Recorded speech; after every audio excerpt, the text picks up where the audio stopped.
На твоем ресурсе вышла статья, где говорилось о том, что и силовики, и военные не в восторге от того, как идет эта война. Не могут ты рассказать, что именно там происходит, откуда тебе это известно, и, собственно, чего сейчас с путинской армией, насколько они довольны действиями их главнокомандующего?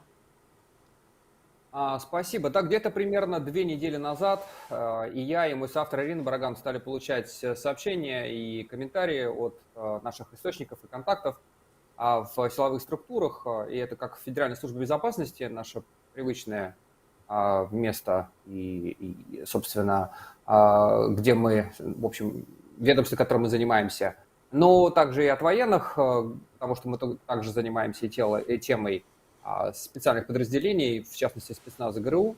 И, собственно, эти люди стали писать, что они крайне недовольны тем, как изменилась сейчас военная стратегия Владимира Путина, что теперь, им кажется, променяли большие цели, как захват Киева, на что-то намного менее амбициозное, то есть оккупация Донбасса.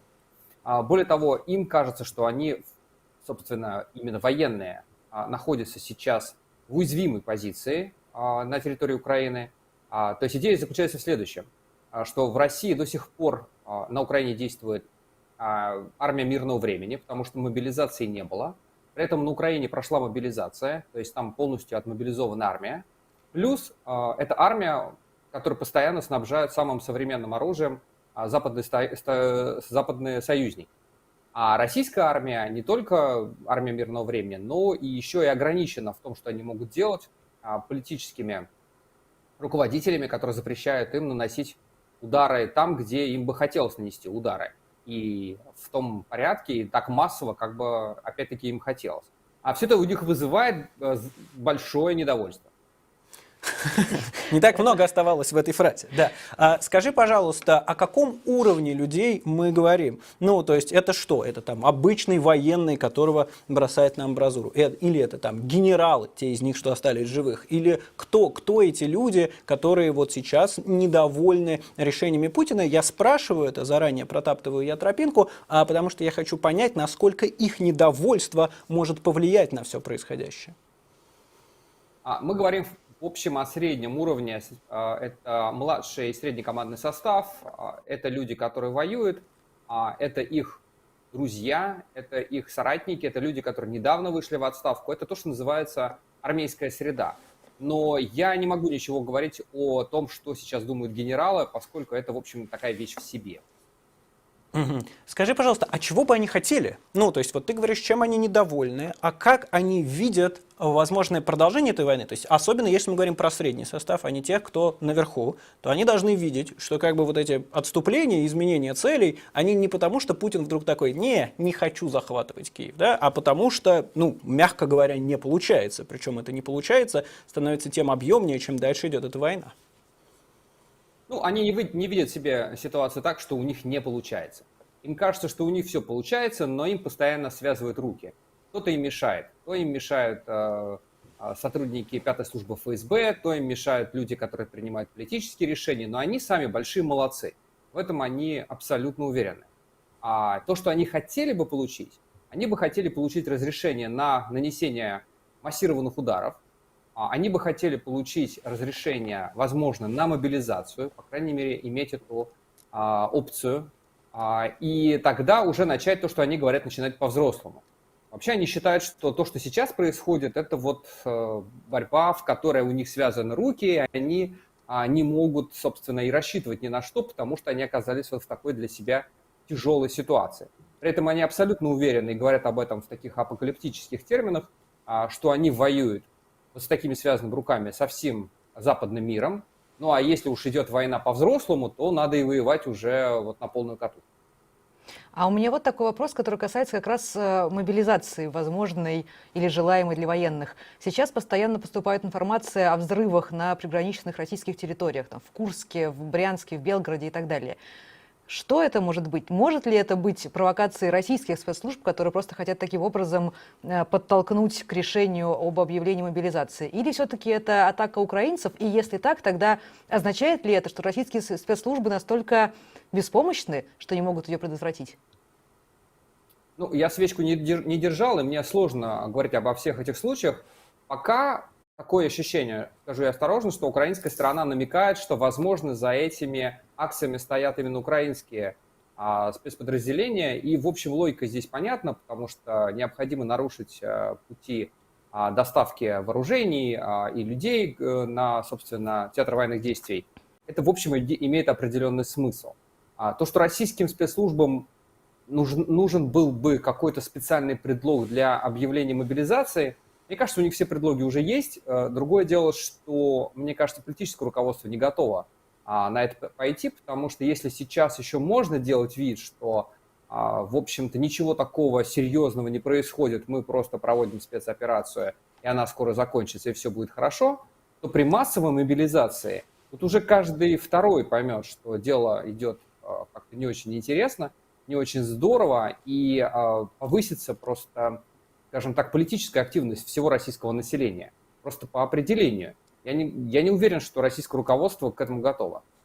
Скажи, пожалуйста, вот эти люди, с которыми вы общаетесь, да, у них есть какой-то для себя ответ или для вас ответ, почему их кидает руководство, почему им не дают, как ты называешь это, да, не развязывают руки, да, коль скоро они воюют со всем миром, то есть что они, как они себе это объясняют, не знаю, предательством, хитрыми уловками и еще чем-то, вот что они себе говорят? Довольно, я бы сказал, противоречивые здесь теории гуляют. Что любопытно, в этих теориях нету, по крайней мере, я не вижу и не слышу от своих людей, от своих контактов, критики в адрес Сергея Шойгу. Говорится о том, что Владимир Путин, возможно, что-то делает не так. В общем-то, обвиняют ФСБ в неправильном информировании, неправильном анализе ситуации. Но, собственно, атаки на военное руководство операции, на лицо этой войны, то есть на министра обороны, я не вижу, что довольно интересно, потому что, в общем, мы все прекрасно понимаем, что Сергей Шойгу с самого начала сделал себя таким публичным лицом этой войны. Тем не менее, ему удается как-то обходить эти острые углы внутри военной среды. Как они себе это объясняют, повторюсь, масса теорий гуляет, но скорее я бы сказал, что до уровня полноценной рефлексии это не доходит.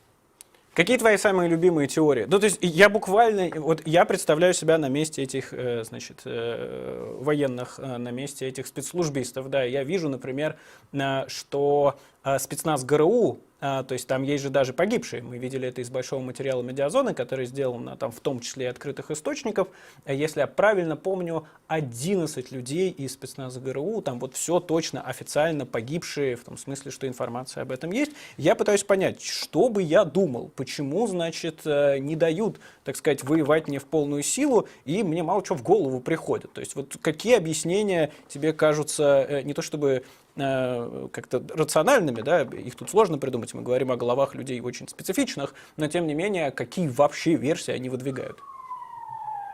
Повторюсь, в основном идет разговор о том, что президент неправильно информирован, он не понимает на самом деле, насколько серьезная борьба, что это борьба, повторюсь, в таких эсхатологических терминах уже ведется, или мы, или они, он это не понимает, надо как-то То есть объяснить окружение. ему.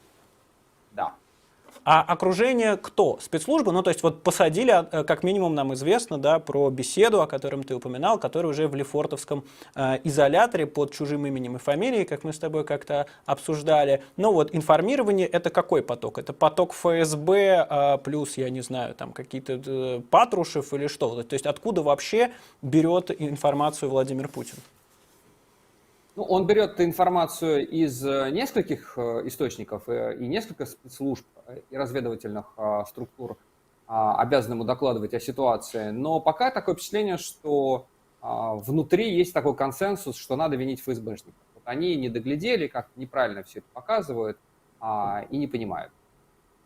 Угу. А винит ли их сам Путин, с учетом, что мы видим какие-то, что называется, чистки, и вообще есть ли там какой-то масштаб, или речь буквально про одного генерала, который то ли его, так сказать, обвиняет в том, что он крот, то ли в том, что, значит, информацию неправильную предоставил?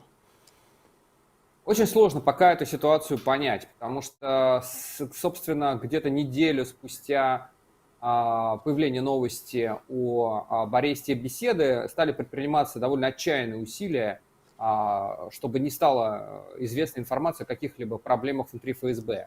То есть там доходило до того, что, например, как только Беседа оказался в Лефортово, поменяли начальника следственного изолятора Лефортово. То есть все это довольно, я бы сказал, ну, делаются попытки, чтобы никто ничего про это не понял и не узнал. Поэтому информация, например, Bellingcat о том, что там идут масштабные чистки, довольно тяжело проверить, и мы вот этим занимаемся.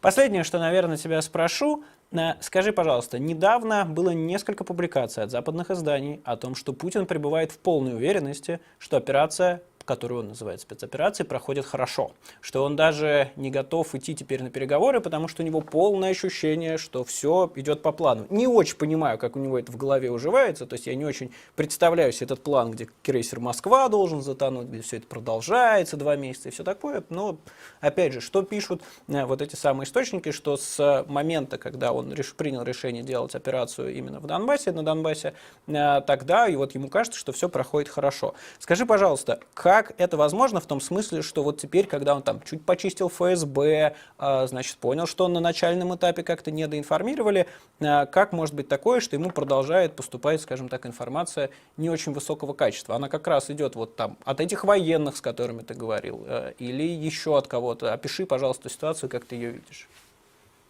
Ну, во-первых, с помощью репрессий не очень возможно, как мне кажется, решить проблему недостаточно хорошего информирования.